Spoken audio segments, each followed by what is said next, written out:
ಕರ್ನಾಟಕ ಲೋಕಾಯುಕ್ತ ವಿಶೇಷ ತನಿಖಾ ದಳ ಮುಖ್ಯಸ್ಥ ಎಡಿಜಿಪಿ ಎಂ ಚಂದ್ರಶೇಖರ್ ಭ್ರಷ್ಟಾಚಾರ, ದುರ್ನಡತೆ ಮತ್ತು ಸುಲಿಗೆ ಮುಂತಾದ ಕ್ರಿಮಿನಲ್ ಕೇಸುಗಳಲ್ಲಿ ಭಾಗಿಯಾಗಿರುವ ಅವರನ್ನು ಕೂಡಲೇ ಭಾರತೀಯ ಸೇವೆಯಿಂದ ಅಮಾನತುಗೊಳಿಸಿ ಉನ್ನತ ಮಟ್ಟದ ತನಿಖೆ ನಡೆಸಿ ಶಿಸ್ತು ಕ್ರಮ ಕೈಗೊಳ್ಳಲು ಕೇಡರ್ ಸೆಂಟ್ರಲ್ ಪ್ರಾಧಿಕಾರಿಯಾಗಿರುವ ಕೇಂದ್ರ ಗೃಹ ಸಚಿವಾಲಯಕ್ಕೆ ಸೂಕ್ತ ಪ್ರಸ್ತಾವನೆಯನ್ನು ರಾಜ್ಯ ಸರ್ಕಾರದ ಶಿಫಾರಸಿನೊಂದಿಗೆ ಕಳುಹಿಸಲು ಒತ್ತಾಯಿಸಿ ಜೆಡಿಎಸ್ ಘಟಕದ ವತಿಯಿಂದ ತಹಶೀಲ್ದಾರ್ ಮೂಲಕ ರಾಜ್ಯದ ಮುಖ್ಯ ಕಾರ್ಯದರ್ಶಿಗೆ ಮನವಿ ಸಲ್ಲಿಸಿದರು. ಸೆಪ್ಟೆಂಬರ್ 30ರಂದು ಜೆಡಿಎಸ್ ಪಕ್ಷದ ಶಾಸಕಾಂಗ ನಾಯಕರಾದ ಸುರೇಶ್ ಬಾಬು ಮುಖ್ಯ ಕಾರ್ಯದರ್ಶಿಗಳಿಗೆ ಪತ್ರ ಬರೆದು ಭ್ರಷ್ಟ ಅಧಿಕಾರಿಯಾಗಿರುವ ಎಡಿಜಿಪಿ ಎಂ ಚಂದ್ರಶೇಖರ್ ಇವರ ಚಾರಿತ್ರೆಯನ್ನು ವಿವರವಾಗಿ ತಿಳಿಸಿರುತ್ತಾರೆ. ಅಧಿಕಾರಿಯ ಕಾರ್ಯವೈಖರಿಯನ್ನು ಜೆಡಿಎಸ್ ಪಕ್ಷ ಹೊನ್ನಾವರ ಘಟಕ ಖಂಡಿಸುತ್ತಿದ್ದು, ಅವರ ವಿರುದ್ಧ ಕ್ರಮ ಜರುಗಿಸಿ ಕೇಂದ್ರ ಗೃಹ ಸಚಿವಾಲಯಕ್ಕೆ ಸೂಕ್ತ ಪ್ರಸ್ತಾವನೆಯನ್ನು ರಾಜ್ಯ ಸರ್ಕಾರದಿಂದ ಕಳುಹಿಸುವಂತೆ ಮನವಿಯಲ್ಲಿ ಉಲ್ಲೇಖಿಸಿ ಹೊನ್ನಾವರ ತಹಶೀಲ್ದಾರ್ ಮೂಲಕ ಮನವಿ ಸಲ್ಲಿಸಿದರು. ತಹಶೀಲ್ದಾರ್ ಅವರ ಅನುಪಸ್ಥಿತಿಯಲ್ಲಿ ಶಿರಸ್ತೇದಾರರಾದ ಕೃಷ್ಣ ಗೊಂಡ ಮನವಿ ಸ್ವೀಕರಿಸಿದರು. ಈ ಸಂದರ್ಭದಲ್ಲಿ ಜೆಡಿಎಸ್ ಪಕ್ಷದ ಮುಖಂಡರಾದ ಸೂರಜ್ ನಾಯ್ಕ್ ಸೋನಿ ಮಾತನಾಡಿ, ಸರ್ಕಾರದ ದಕ್ಷ ಅಧಿಕಾರಿಯಾಗಿ ಜನರಿಗೆ ರಕ್ಷಣೆ ನೀಡಬೇಕಾದರೆ ಜನಪ್ರತಿನಿಧಿಗಳ ವಿರುದ್ಧ ಎಲ್ಲೆ ಮೀರಿ ಮಾತನಾಡುತ್ತಿದ್ದಾರೆ. ಅದರಲ್ಲೂ ಮಾಜಿ ಮುಖ್ಯಮಂತ್ರಿ ಕೇಂದ್ರ ಸಚಿವ ಎಚ್.ಡಿ. ಕುಮಾರಸ್ವಾಮಿ ಅವರ ಬಗ್ಗೆ ಅವರು ಮಾತನಾಡಿದ ರೀತಿ ರಾಜ್ಯದ ಜನರನ್ನು ಕೆರಳಿಸಿದೆ. ಅಧಿಕಾರಿಗಳು ಅಧಿಕಾರದ ಎಲ್ಲೆ ಮೀರಿ ವರ್ತನೆ ಮಾಡುತ್ತಿದ್ದಾರೆ. ಮುಖ್ಯಮಂತ್ರಿಗಳಲ್ಲಿ ಮನವಿ ಮಾಡುತ್ತೇನೆ, ಅಧಿಕಾರಿಗಳಿಗೆ ಈ ರೀತಿ ಸವಲತ್ತು ಕೊಟ್ಟರೆ ಮುಂದೆ ನಿಮಗೂ ಕೂಡ ಇದೇ ರೀತಿ ಮಾಡುತ್ತಾರೆ. ಭ್ರಷ್ಟಾಚಾರ, ದುರ್ನಡತೆ ಮತ್ತು ಸುಲಿಗೆ ಮುಂತಾದ ಕ್ರಿಮಿನಲ್ ಕೇಸುಗಳಲ್ಲಿ ಭಾಗಿಯಾಗಿರುವ ಎಡಿಜಿಪಿ ದುಡ್ಡು ಕೊಟ್ಟರೆ ಏನು ಬೇಕಾದರೂ ಮಾಡುವ ಇವರನ್ನು ಸೇವೆಯಿಂದ ಅಮಾನತುಗೊಳಿಸಬೇಕು. ಸರ್ಕಾರದ ಮೇಲೆ ನಂಬಿಕೆ ಇಲ್ಲದೆ ಇರುವುದರಿಂದ ಮುಖ್ಯ ಕಾರ್ಯದರ್ಶಿಯವರಿಗೆ ಮನವಿ ನೀಡುತ್ತಿದ್ದೇವೆ. ಉನ್ನತ ಮಟ್ಟದ ತನಿಖೆ ನಡೆಸಿ ಕೇಂದ್ರ ಗೃಹ ಸಚಿವಾಲಯಕ್ಕೆ ವರದಿ ಕಳುಹಿಸಿಕೊಡಬೇಕು ಎಂದು ಒತ್ತಾಯಿಸಿದರು. ಲೋಕಾಯುಕ್ತ ಎಡಿಜಿಪಿ ಚಂದ್ರಶೇಖರ್ ಅವರ ದುರ್ವರ್ತನೆ, ಅವರು ಸನ್ಮಾನ್ಯ ಕುಮಾರಸ್ವಾಮಿ ಅವ್ರ ಬಗ್ಗೆ ಮಾತಾಡಿದಂಥ ರೀತಿ ಇಡೀ ಜನರಿಗೆ, ರಾಜ್ಯದ ಜನರಿಗೆ ಕೆರಳಿಸಿದೆ. ವಿಶೇಷವಾಗಿ ಜೆಡಿಎಸ್ ಪಕ್ಷ ಅದನ್ನು ಖಂಡಿಸ್ತದೆ. ಎಡಿಜಿಪಿ ಚಂದ್ರಶೇಖರ್ ಅವರು ಅವರ ಒಂದು ಲಿಮಿಟೇಷನ್ ಏನು ಅಂತ ಮರ್ತಿದ್ದಾರೆ.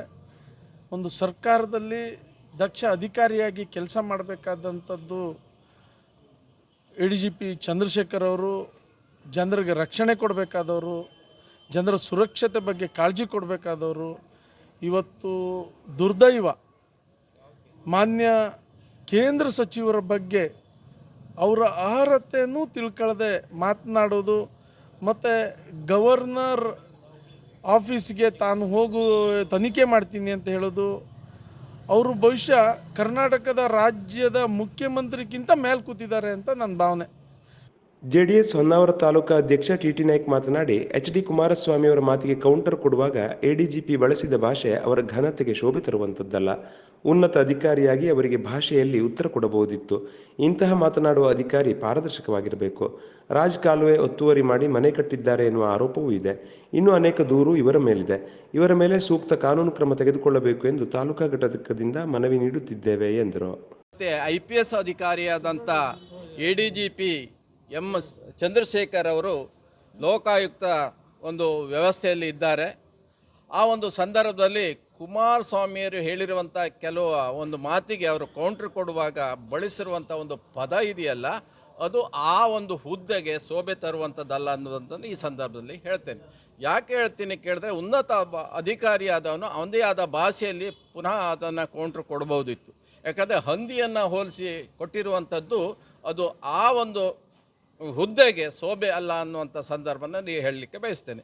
ಇನ್ನೊಂದದಾಗಿ ಹೇಳಬೇಕಾದ್ರೆ ಪಾರದರ್ಶಕವಾಗಿರಬೇಕು. ಇನ್ನೊಬ್ಬನಿಗೆ ಕೌಂಟ್ರ್ ಕೊಡಬೇಕಾದ್ರೆ ಏನು ಎಡಿಜಿಪಿ ಇದ್ದಾರಲ್ಲ, ರಾಜಕಾಲುವೆಯಲ್ಲಿ 33 ಅಂತಸ್ತದ ಕಟ್ಟಡವನ್ನು ಕಟ್ಟಿದ್ದಾರೆ ಅಂತೇಳಿ ಈಗಾಗಲೇ ಅವ್ರ ಮೇಲೆ ಕೇಸುಗಳ ಸಮೇತ ಅನೇಕ ಕೇಸುಗಳಿದೆ.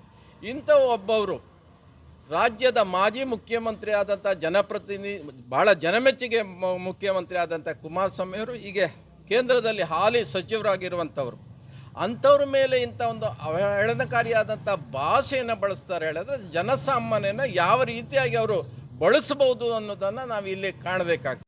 ಈ ಸಂದರ್ಭದಲ್ಲಿ ಹೊನ್ನಾವರ ಪಟ್ಟಣ ಪಂಚಾಯತ್ ಸದಸ್ಯರಾದ ಸುಬ್ರಾಯ್ ಗೌಡ, ಶ್ರೀಪಾದ್ ನಾಯ್ಕ್, ಗ್ರಾಮ ಪಂಚಾಯತ್ ಸದಸ್ಯ ಸಚಿನ್ ನಾಯ್ಕ್, ಮಾಜಿ ಜಿಲ್ಲಾ ಪಂಚಾಯತ್ ಸದಸ್ಯ ಪಿ.ಟಿ. ನಾಯ್ಕ್, ಪ್ರಧಾನ ಕಾರ್ಯದರ್ಶಿ ಪರಮೇಶ್ವರ್ ಗೌಡ, ಮುಖಂಡರಾದ ಧನಂಜಯ ನಾಯ್ಕ್, ವಿ.ಎಂ. ಭಂಡಾರಿ, ಬಾಲಕೃಷ್ಣ ಗೌಡ, ಪ್ರೇಮಾ ಮೇಸ್ತಾ, ಅನಿತಾ ಆಚಾರಿ, ಸೌಂದರ್ಯ ಮೇಸ್ತಾ, ಲಕ್ಷ್ಮೀಕಾಂತ್ ಹೆಗಡೆ ಸೇರಿದಂತೆ ಜೆಡಿಎಸ್ ಪಕ್ಷದ ಮುಖಂಡರು ಮತ್ತು ಕಾರ್ಯಕರ್ತರು ಇದ್ದರು.